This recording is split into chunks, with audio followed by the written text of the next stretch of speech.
Hey guys, I'm back discussing programming languages. Again, we've referred to this several times um, and continued to talk about how to pick a language. And so, again, what I'll do is I'll go back to this graph and basically, as other people would tell you, it depends. But what I'm trying to do is give you some structure. And so, uh, really, it depends. And let's start with that again by saying, are you new to programming? I mean, if you've learned the fundamentals of a language, it's easier to pick up another language. And kind of the key there is if you understand object oriented programming. If you don't, then what I would recommend is that you start with a simple language. There are pros and cons of these, but start with a simple language, learn the basics, and then from there you can pick up a more advanced language like a Java, C++, stuff like that. And if we look at the I'm calling these as new to programming languages. Pascal, this should be Python, I guess I messed that up. PHP, MATLAB is really an engineering language. There are some distinctions here, so let's go over here. The Python, PHP, since they're scripting languages, that means a couple things. One is they're not compiled. The more advanced languages, especially the C's, Java has a compilation in there, and it's going to use bytecode. But there's a difference between compiling languages and scripting languages. Second of all, some of these languages, the Java, and these more advanced ones, they use strong types rather than scripting. And so it's just when you're learning, you want to evolve to what you can do on the more advanced languages, because scripting languages tend to be a little bit easier to pick up. So, what I would recommend, since it started out as a teaching language, is Pascal. We've got a couple different ways to do that. We're going to use some open source ones, and I'll walk you through that. But the reason I would start with this is because it fundamentally teaches you the basics that you're going to need. So, one, you're going to have to compile the language. Two, you're going to have to learn about the types of variables and their structures, and that is going to be very similar to Java, C++. And then three, since it was a teaching language, it has a strong structure, and that structure enforces behavior. And so you're going to learn this the right way. It may not be the easiest way, the shortest way to do something, but you learn it the right way. And again, if you learn it the right way, then it's easier to go to these uh, more complex languages, C++, and then it's also easier to go to the scripting languages, because once you learn the fundamentals, you can switch back and forth. So if you haven't done anything yet, I would recommend that you start with this.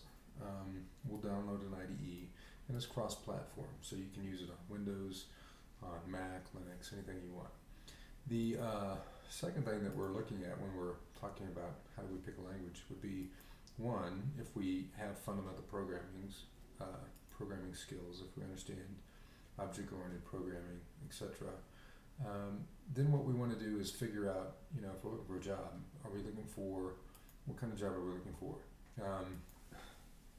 PHP, uh, Python, Ruby, Java, HTML, JavaScript, all these are web-based technologies, but what you'll see is when you start looking for openings, if we go back to this index, you'll see Java has the highest penetration.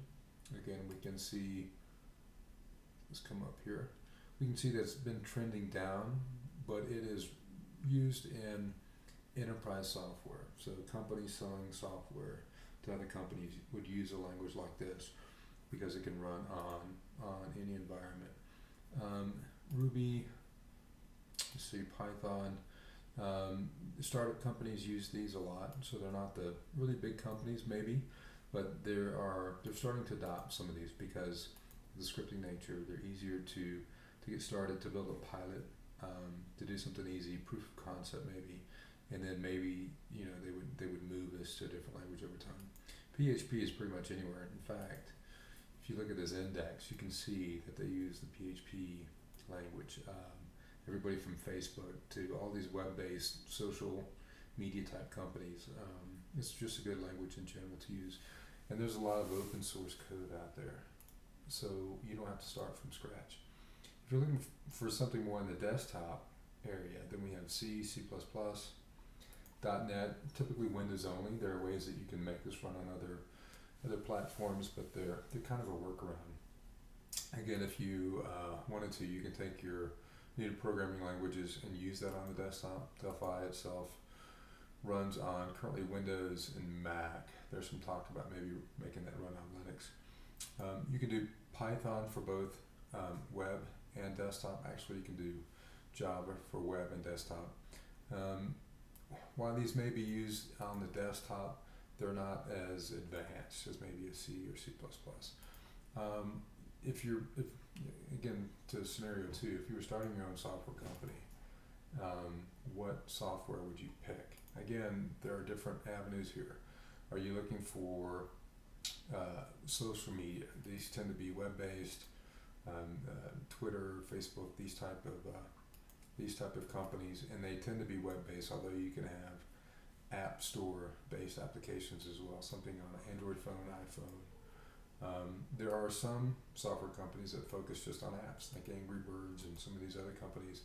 In these cases, they have a specific environment that they're developing for.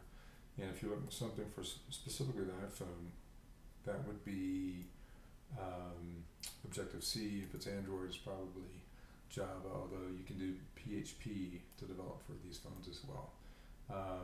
In the case of if you're using C, C++, Java, or even PHP, there are open source. There's open source code that you can use, which means somebody's already written stuff that you can use, leverage in your own apps. So again, based on what you're trying to do, based on your background, based on where you are, you want to try to pick the appropriate language. Now, what we're going to do in the next series is assume that you're new to programming. We're going to go ahead and start probably with Pascal. We'll download an IDE and get you started, walk you through the basics, and then once you learn that, we'll move on to these other two groups, and we're going to do that with PHP. We'll continue development with Pascal to go into some more complex concepts, and then we're going to move into C++, which you can use pretty much anywhere. And with these three, you should be pretty covered for anything, whether you're looking for a job or trying to just start your own company, because you'll be able to develop for Windows, Linux, Mac, iPhone, Android, and you'll be able to put apps on Twitter and Facebook as well. So I think that'll have you covered. So take care and see you in the next video. Bye-bye.